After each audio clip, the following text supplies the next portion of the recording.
We asked for public input. We had forums. We had roundtables. We have a plethora of information from those people.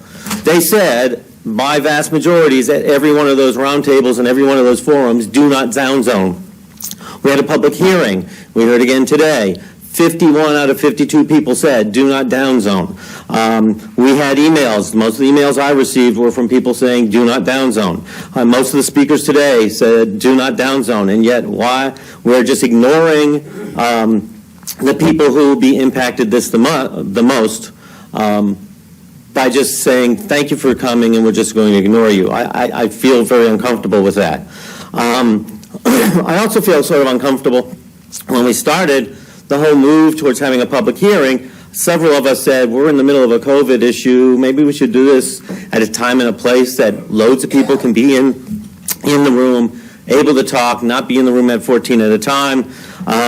So that we're still under restrictions. We're still under emergency standards by the state and the federal government. Yeah, we're moving forward. I wrote comments down on almost every speaker who came up here today. One thing I want to state for the record, there are tens of thousands of people in Stafford County that aren't big landowners or developers.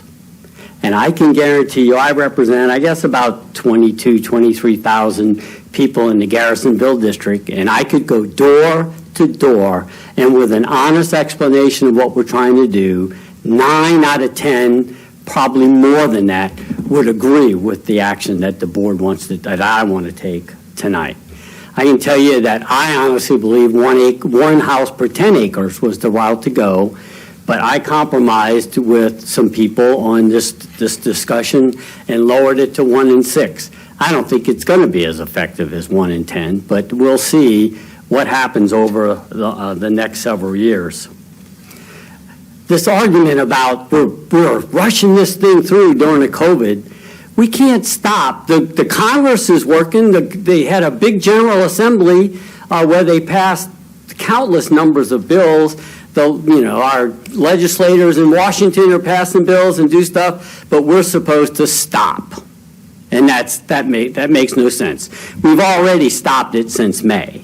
We had a public hearing in October. To be honest with you, we've been working on this for 3 years. And it's not the first time we started this train moving. So there has been significant amount of time that people who had differences of opinion, they could have easily come forward, and maybe we'd have had a little more time or whatever. But to wait till the end and say that we're not giving them an opportunity, I disagree, and I think that's a fallacy as we go.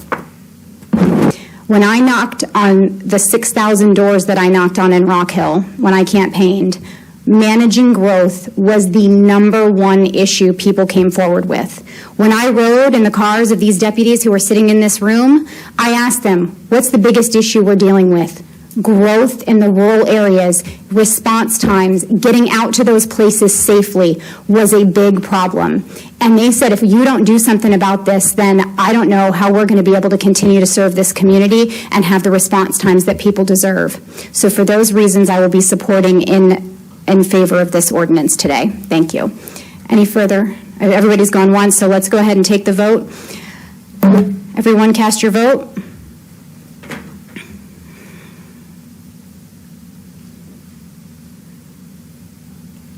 Okay, that motion carries 4-3.